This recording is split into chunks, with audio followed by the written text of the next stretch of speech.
네, 우리 메시아 찬양대의 귀한 찬양 감사를 드립니다. 제가 이렇게 찬양하는 모습 보니까 우리 메시아 찬양대가 찬양하면서 굉장히 좋아하시는 것 같아요. 그렇죠?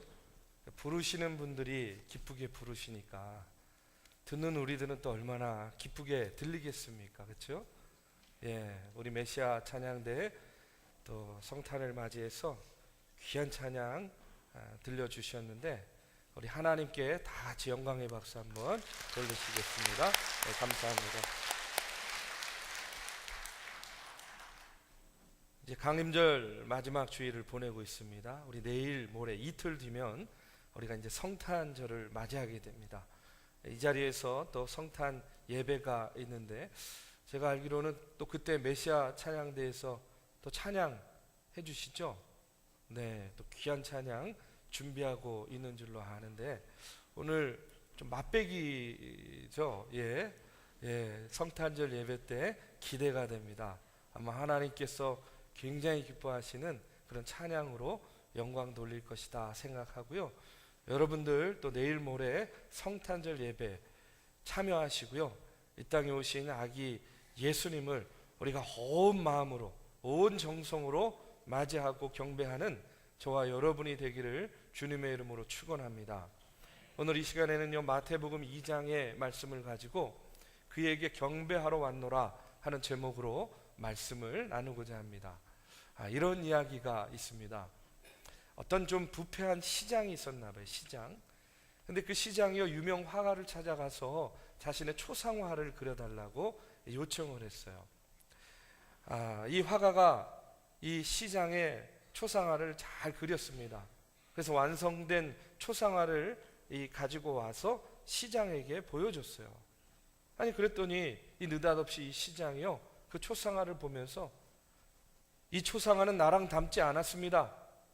이러면서요 소위 말해서 생떼를 쓰는 거예요. 그래서 원래는 300만 원을 받기로 했는데 주기로 했는데 이 초상화는 나랑 닮지 않았으니까 나는 300만 원을 줄 수 없습니다. 그러면서 헐값에 가져가려고 하는 거예요. 왜 그러냐면 본인 초상화니까 어차피 이 화가도 이걸 뭐 다른데 어떻게 팔거나 쓸모가 없잖아요. 자기 자신 외에는. 그러니까 헐값에 가져가려고 하는 거예요. 화가는요 이 시장에게 종이 한 장을 내밉니다.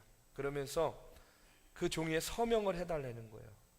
서명의 내용이 뭐였냐면 이 그림은 시장님과 닮지 않았다 하는 것에 동의하는 서명을 해달라는 겁니다.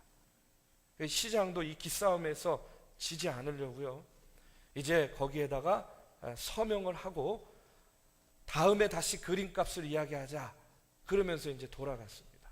얼마 후에 작가들의 전시회가 열렸습니다. 미술관을 찾은 시장이요 한 그림을 보고 깜짝 놀랐어요. 왜 깜짝 놀랐냐면 바로 자신의 초상화가 그 전시의 그림에 다 걸려 있는 거예요. 깜짝 놀랐습니다.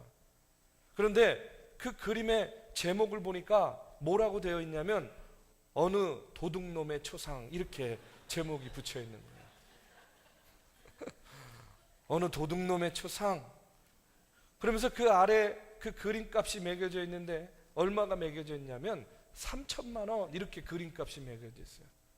이 시장이요 그 그림을 보고 얼른 3천만 원을 지불하고요 그 그림을 얼른 가져갔다고 합니다.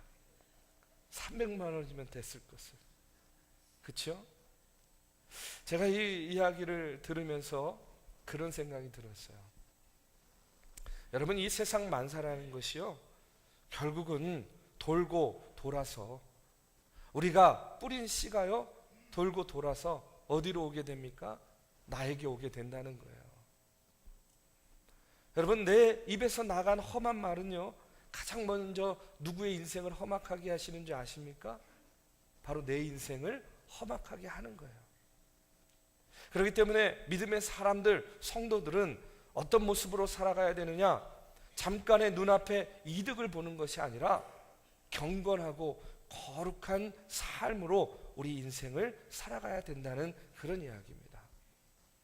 여러분 대부분 약속을 어기는 이유가 뭡니까?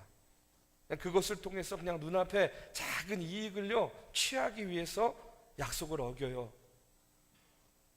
여러분, 그런 일들, 그런 사람들이요 자꾸 많아지고 그것이 싹을 내고 성장하게 되니까 여러분, 지금 우리가 사는 이 사회가 어떻게 돼가고 있습니까? 불신과 불의와 의심으로 가득 찬 그런 세상을 우리가 살아가고 있잖아요. 여러분, 현대 사회가 아무도 믿을 수 없는 그와 같은 척박한 사회가 된 가장 큰 이유가 무엇이냐? 생활 속에서요 자기 약속을 우습게 여겨요. 그리고 그것을 지키지 않는 그런 사람들 때문이다, 좀 그렇게 생각합니다. 여러분, 우리 믿음의 사람들은요 약속을 믿고 약속을 지키는 사람들입니다. 우리가 어떤 약속을 믿습니까? 우리는 하나님의 말씀, 그렇죠? 이 하나님의 말씀이 하나님이 우리에게 주신 약속의 말씀이잖아요. 아멘. 성도는요 약속을 믿는 사람들이에요. 우리에게 주신 하나님의 말씀을 믿음으로 사는 사람들입니다. 그리고 성도는 또 약속을 지켜나가면서 사는 사람들이에요. 내가 약속한 약속만 지키는 사람들이 아니라 내가 약속하지 않은 것까지도 돌보면서 살아가는 사람이 바로 성도라는 겁니다. 사랑하는 우리 믿음의 성도 여러분, 오늘 우리가 강림절 네 번째 주일, 마지막 주일을 우리가 보내고 있는데, 여러분, 우리는 얼마나 올 한 해 동안 여러분 주님과의 약속 그리고 사람들과의 약속을 잘 지키면서 여러분 이 한 해를 보내셨습니까? 우리는 올 한 해 동안 여러분 무엇을 뿌리고 무엇을 자라게 하고 오늘 우리가 무엇을 열매 맺으면서 이 한 해를 우리가 마무리하고 있습니까? 저도요 이 한 해를 돌아보면서 안타까운 것은 참 늘 우리는요 하나님과의 약속을 지키려고 하는데 잘 안 돼요. 그 하나님과의 약속을 어기고 불순종하면서 이렇게 또 한 해를 살아왔구나 하는 그런 회개하는 마음이 먼저 듭니다. 그런데 중요한 것은 뭐냐? 우리 하나님께서는 우리와 지킨 약속을요 어김없이 지키시는 분이다 하는 것을 또 다시금 깨닫게 됩니다. 나는 하나님께 불순종하고 나는 하나님과의 약속을 어기며 살 때가 너무나 많지만 우리 하나님께서는요 우리와 하신 약속을 반드시 어김없이 지키는 하나님이시다 하는 사실을 우리가 다시 한번 믿으시기를 주님의 이름으로 축원합니다. 여러분, 바로 메시아이신 예수 그리스도가 이 땅에 오신 것도요 우리 하나님께서 우리 인간에게 하신 약속을 지키신 그런 사건입니다. 여러분, 구약성경 미가서 5장 2절의 말씀에 보면 이런 말씀이 나와요. 베들레헴 에브라다야, 너는 유다 족속 중에 작을지라도 이스라엘을 다스릴 자가 내게로 나올 것이라 하고 이렇게 이야기하셨어요. 이사야서 7장 14절의 말씀에도 보면 그러므로 주께서 친히 징조를 너희에게 주실 것이라. 보라, 처녀가 잉태하여 아들을 낳을 것이요 그의 이름을 임마누엘이라 하리라. 이렇게 이야기하셨어요. 여러분, 지금 우리가 신약의 말씀을 읽고 있는 게 아니에요. 구약의 말씀을 읽고 있습니다. 하나님께서는요 예수님 메시아가 이 땅에 오시기 전부터 이 땅에 있는 백성들에게 메시아가 이 땅에 이런 모습으로 오실 것이다 하는 것을 예언하시고 약속하셨어요. 그리고 그 약속을 지키셨습니까? 안 지키셨습니까? 정말로 그대로 지키셨어요. 어느 것 하나도 어긋남 없이요 하나님께서 인간과 하신 약속을 지키신 거예요. 그 약속의 결과물이 뭡니까? 바로 이 땅에 예수님께서 오신 것입니다. 여러분, 오늘 말씀은 바로 아기 예수께서 하나님의 약속에 따라서 이 땅에 태어나셨을 때에 우리가 잘 알듯이 동방박사들이요 별을 따라서 예수님께서 태어나신 그 예루살렘, 그 베들레헴에 이르러서 예물을 드리는 그런 이야기가 오늘의 말씀입니다. 여러분, 이 동방박사에 대한 이야기는요 사복음서에 보면 마태복음에만 나와요. 오늘 본문에만. 그러면 이 마태가 오늘 이 동방박사의 이야기를 통해서 우리들에게 전해주고 싶어하는 그 메시지가 무엇인가? 여러분, 오늘 2절과 11절의 말씀에 보면 이런 말씀이 나옵니다. 유대인의 왕으로 나신 이가 어디 계시냐? 우리가 동방에서 그의 별을 보고 그에게 경배하러 왔노니, 이렇게 이야기해요. 뭐 하러 왔다고요? 경배하러 왔다. 11절에 보니까 집에 들어가 아기와 그의 어머니 마리아가 함께 있는 것을 보고 엎드려 아기께 경배하고, 또 뭐 했다고요? 경배했답니다. 보배합을 열어 황금과 유향과 모략을 예물로 드리니라. 여러분, 동방 박사들이 그 동방에서 예루살렘까지 찾아온 가장 중요한 목적이 무엇이라고 증언하고 있습니까? 바로 경배하기 위해서. 경배하기 위해서. 누구에게 경배하기 위함입니까? 바로 아기 예수께 경배하기 위해서 동방 박사들이 그 먼 길을 쫓아서 그 별을 보고 예루살렘까지 왔다는 그런 이야기예요. 여러분, 그 별은 보통 별이 아니고 이스라엘이 기다리고 있던 메시아의 탄생을 가리키는 하나님의 계시의 별이었습니다. 여러분, 여기에 깊은 의미가 있는 거예요. 하나님께서는 그 자신을 이제 예수 그리스도를 통해서 이 땅에 계시해 주신 겁니다. 근데 참 오늘 말씀 읽어보면요, 이상한 게 한 가지 있어요. 뭐가 이상하냐면, 여러분, 예수님이 탄생하셨어요. 메시아가 오셨어요. 그 메시아를 기다리는 이들은 누구였습니까? 유대인들. 예? 유대인들. 그들이 머무는 곳은 어디입니까? 바로 예루살렘. 근데 어찌된 일인지 그 메시아가 이 땅에 오셨는데, 여러분, 정작 예루살렘은 너무나도 고요해요. 예루살렘 유다 백성들은요, 너무나도 반응이 없습니다. 저 멀리 동방에서는요, 메시아의 탄생을 알고 그 먼 길을 찾아와서 예수님께 엎드려 경배하는데, 정작 베들레헴에서 가장 가까운 곳에 있는 예루살렘 시민들은요, 어떻게 합니까? 예수님의 탄생 앞에 침묵하고 있어요. 아니, 그 사실조차도 인지하지 못하고 있다는 겁니다. 유대인도 아니고 유대 땅에서 멀리 떨어진 곳에 살고 있던 동방 박사들도 메시아이신 예수님 찾아왔어요.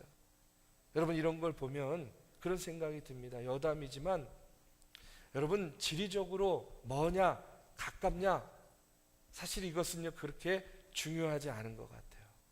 여러분, 그렇지 않습니까? 우리 교회도 보면, 우리 교회는 특별히 집들이 다들 머세요.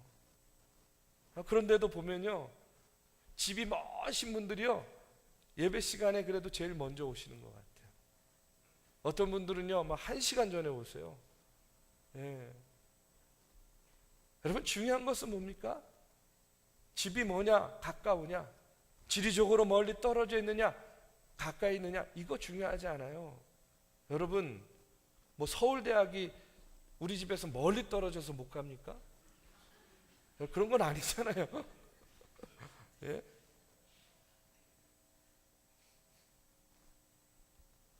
마음이 문제라는 거예요. 우리의 중심이 문제라는 거예요. 여러분, 그렇지 않습니까?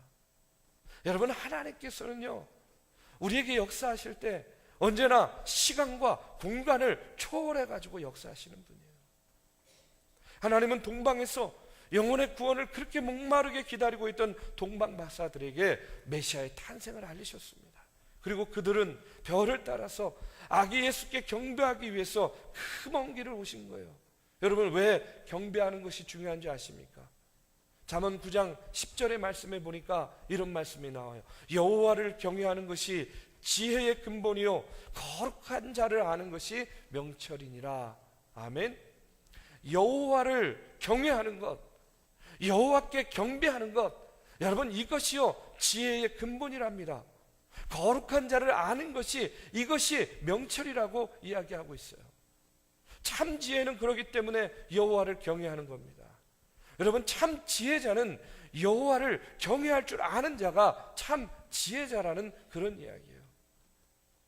저는요, 우리 모두가 강림절 절기를 보내면서 오늘도 우리가 이 땅에 오신 예수님을 경배하기 위해서 여러분 이렇게 이 자리에 모인 것 아닙니까? 여러분, 세상 사람들은요 물질의 머리를 조아립니다. 명예의 머리를 조아립니다. 권력에 우리의 머리를 조아립니다. 그런데 중요한 건 뭐냐? 우리가 진정 경배해야 될 대상은, 머리를 숙여 조아려야 될 대상은요, 여러분, 그와 같은 세상적인 것이 아닙니다.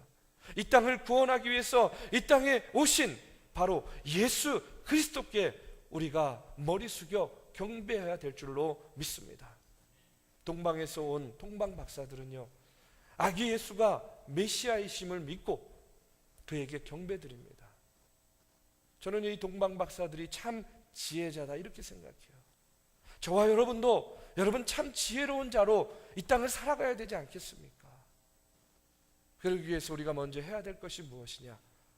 바로 이 땅에 오신 아기 예수 그리스도를 경배하는 일입니다. 저와 여러분요, 올 한 해도 주의 전에 나와 신령과 진정으로 예배하며 예수 그리스도께 경배하였습니다. 여러분, 앞으로 다가오는 2019년도에요, 더욱더 우리가 신실한 모습으로 세상의 것이 아니라, 여러분 세상의 유익이 아니라 여러분 아기 예수께, 우리 주님께 진심으로 진정으로 경배하며 예배하는 우리 믿음의 성도들이 되기를 주님의 이름으로 축원합니다.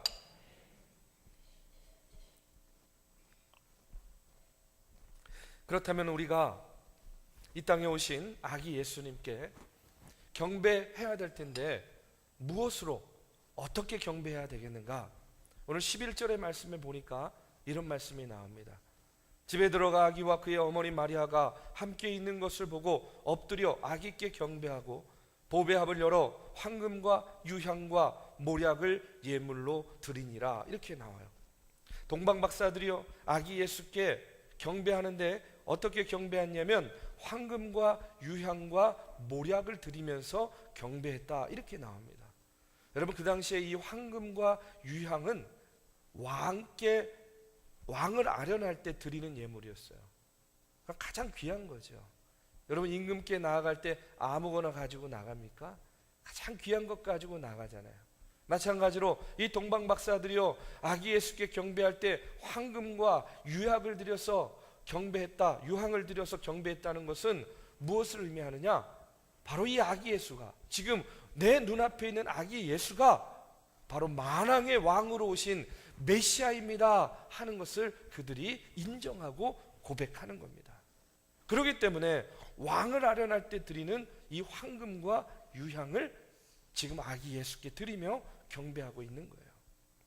성서학자들은요, 동방 박사들이 아기 예수께 드린 황금은 메시아의 왕권을 상징하는 것이고, 또 동방 박사가 드린 이 유향은 바로 신성, 예수의 신성을 상징하는 것이다, 이렇게 이야기하고 있어요.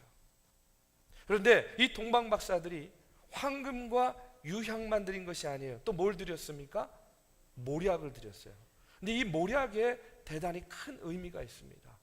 어떤 의미가 있냐면, 여러분, 이 모략은요, 주로 아라비아 지방에서 자라나는 그 나무에서 추출된 것으로 아주 상당한 고가의 향이 나는 향료입니다. 근데 여러분, 이 모략을 언제 어느 때 쓰냐면 사람이 죽었을 때 이 시체가 부패하지 않도록 이 방부제 역할을 하도록 바르는 것이 바로 모략이라는 거예요. 여러분, 그러면 한번 생각해 보십시오. 자, 동방 박사들이요, 아기 예수를 찾아갔습니다. 지금 새 생명이 태어난 거예요. 그런데 여러분, 새로 태어난 아기에게 시체를 썩게 하지 않는 이 방부제인 모략을 선물로 가져왔다. 여러분, 어떻게 생각하세요? 얼핏 이해하기가 힘들어요. 그렇죠? 황금과 유약을 드린 것까지는 이해가 되겠는데, 아니, 새로 태어난 아기에게 시체 썩지 말라고 바르는 방부제인 모략을 드렸다니 이해가 안 돼요. 그런데 여러분, 이 마태는요, 오늘 이 모략을 아기 예수께 드렸다 하는 이 이야기를 통해서 오늘 예수님께서 이 땅에 오신 목적이 무엇인지를 우리에게 다시 한번 분명히 가르쳐 주는 겁니다. 여러분, 예수님께서는요, 이 땅에 세상의 죄를 대속해 주시기 위해서 이 땅에 오셨어요. 지난번에도 제가 말씀에 이야기했죠. 여러분, 예수님은요, 죽기 위해 태어나신 분입니다. 여러분, 죽기 위해 태어나신 분, 죽기 위해 이 땅에 오신 아기 예수라는 거예요. 여러분, 그렇기 때문에 찬송가 116장 가사에도 보면요, 이 찬송가 116장에 이렇게 나옵니다. 1절에 보면 동방에서 박사들 귀한 예물 가지고 산을 넘고 물을 건너 별 따라 왔도다. 2절에 보면 베들레헴 임금께 나는 황금 드리네 영원토록 모든 백성 다스려 주소서. 3절입니다. 거룩하신 구주께 나는 유향 드리네 만국 백성 찬송드려 만유주 섬기세. 마지막 4절에 뭐라고 나오냐면 주의 죽을 몸 위에 나는 모략 드리네 세상 모든 죄인 위에 십자가 지셨네. 이렇게 나와요. 여러분, 왜 동방 박사들이 갓 태어난 아기께 모략을 드렸는가? 바로 아기 예수께서는요 죽기 위해서 태어나신 분입니다. 우리의 죄를 짊어지고 죽음을 감당하실 분이에요. 바로 그것을 우리에게 상징적으로 알려주기 위해서 이 동방 박사가 아기 예수께 모략을 드렸다는 거예요. 여러분, 어쨌든 동방 박사들이 황금과 유향과 이 모략을 드렸다는 것은요 그 당시에 얻을 수 있는 가장 귀한 것으로 하나님께 드렸다는 겁니다. 여러분, 그들이 가장 귀한 것으로 하나님께 드렸다는 것은 여러분 그 대상을 어떻게 여겼다는 거예요? 또 가장 귀하게 여겼다는 거예요. 여러분, 그렇지 않습니까? 가장 귀하게 여기는 대상이니까 가장 귀한 것으로 하나님께 드렸다는 거예요. 만약에 그 예물 팔았으면요 그들이 여행하는데 어려움 없이 큰 도움을 받는 그런 물질이 됐을 거예요.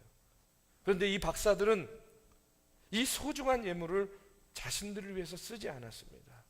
그들은 가장 귀한 것을 아기 예수께 드리기를 원했다는 거예요. 여러분, 하나님의 은혜가 여러분 감사하십니까? 여러분, 성령의 인도하심이 감사하십니까? 예수 안에서 얻은 영원한 생명이 여러분 감사하십니까? 그렇다면 여러분, 오늘 우리는 무엇을 주님께 드리겠습니까? 오늘 우리가 그런 감사가 있다면 우리도 가장 귀한 것을 하나님께 드려야 되는 거 아니겠어요? 여러분, 그럼 여러분에게 가장 귀한 것이 무엇입니까? 지금 어떤 분들은요 물질일 수도 있어요.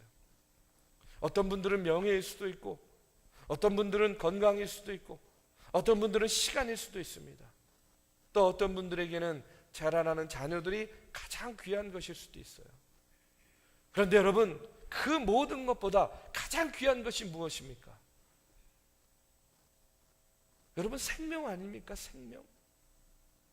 이 땅에 살면서 그 어떤 것보다 가장 귀한 것이 뭐예요? 여러분, 생명이잖아요. 여러분, 그렇지 않습니까? 여러분, 생명보다 더 귀한 것 있어요? 여러분의 생명과 돈을 바꾸시겠습니까?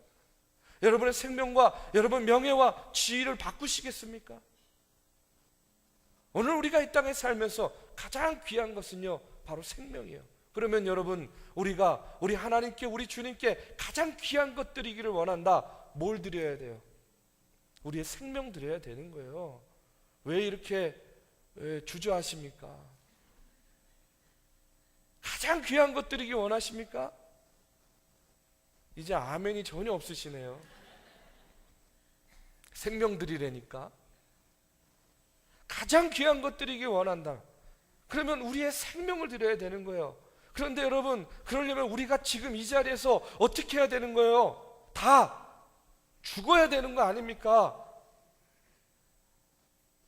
근데 그럴 수가 없으니까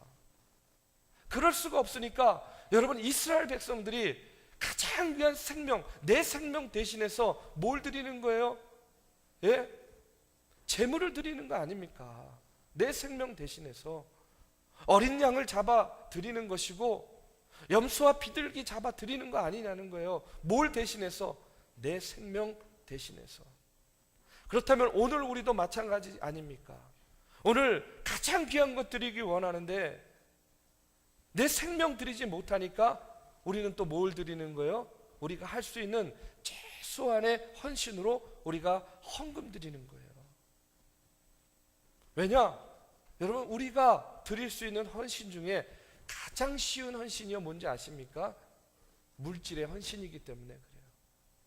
제가 전에 한번 말씀드린 적이 있는데 어떤 성도님이요, 평소에 아주 절친이었던 성도님과 다툼이 있었어요. 그래가지고 불편한 관계가 됐습니다. 마음이 괴로워요. 그 집사님이 저를 찾아와서 어떻게 하면 좋겠는가 상담하는 겁니다. 그래서 제가 말씀 한 구절 읽어드리고, 말씀에 제 얘기가 아니라 말씀에 이렇게 기록되어 있으니까 집사님 먼저 가서 사과하고 화해하세요. 아니 목사님, 제가 왜 사과해야 됩니까? 잘못은 그쪽에서 했는데 사과를 받아야죠. 아니 그분은 날 찾아와서 상담을 안 하니까, 집사님이 날 찾아와서 지금 상담하니까 찾아오지도 않는 분한테 내가 화해하라고 얘기할 수는 없잖아요. 아니 그리고 이건 내 얘기가 아니라 하나님 말씀이니까 집사님 그러지 마시고 사과하고 화해하세요. 이분이요 나중에 고백하는데 그 얘기를 듣고 머리로는 이해가 되는데 받아들이겠는데 도저히 가슴으로는 못 받아들이겠더래요. 일주일 동안을 하나님의 말씀과 자기 인간적인 그 자존심, 이거 가지고 얼마나 마음속으로 갈등했는지 모른대요. 근데 다행인 것은 이분이 하나님의 말씀을 붙잡은 거예요. 하나님의 말씀을 붙잡고 찾아가가지고 화해했어요. 그러니까 뭐 금방 그 갈등이 눈 녹듯이 사라지고 화해하게 된 거예요. 이분이요 나중에 뭐라고 고백하시는지 아십니까? 목사님, 인간이요 하나님을 위해 행할 수 있는 것 중에 헌금이 제일 쉬운 것이다 하는 것을요 이번 일을 통해서 깨달았대요. 용서하고 사랑하고 화해하고 헌신하는 것, 여러분 이것이 어려운 겁니다. 제일 쉬운 게 뭐라고요? 물질 드리는 거예요. 사랑하는 우리 믿음의 성도 여러분, 우리가 하나님을 경배하고 우리가 동방박사처럼 아기 예수를 경배하는 삶을 사시기를 간절히 바랍니다. 그 경배는요 우리의 가장 귀한 것을 드리는 거예요.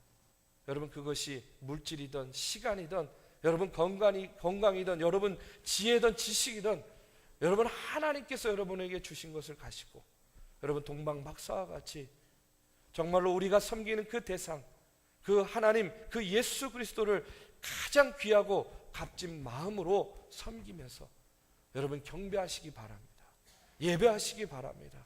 2018년도도 그 같은 마음으로 우리 주님을 경배하였다면 다가오는 2019년도에도요 그와 같이 주의 전에 나와 신령과 진정으로 예배하고 경배하면서 여러분 나의 가장 귀한 것으로 하나님께 예배하는 저와 여러분이 되기를 주님의 이름으로 축원합니다. 그럴 때에 여러분 이 성탄절이요 우리에게 더욱더 뜻깊은 성탄절이 될 것이고, 우리가 하나님 앞에서 더욱더 경건한 헌신을 결단하는 그런 주의 성도들이 될 줄로 믿습니다. 동방박사들이 아기 예수께 나와 경배했듯이 더욱더 순전하고 전심으로 우리 주님께 예배하는 저와 여러분이 되기를 주님의 이름으로 축원합니다. 이 시간에 우리 다 자리에서 일어나셔서 함께 찬양하고 기도하는 시간 갖겠습니다.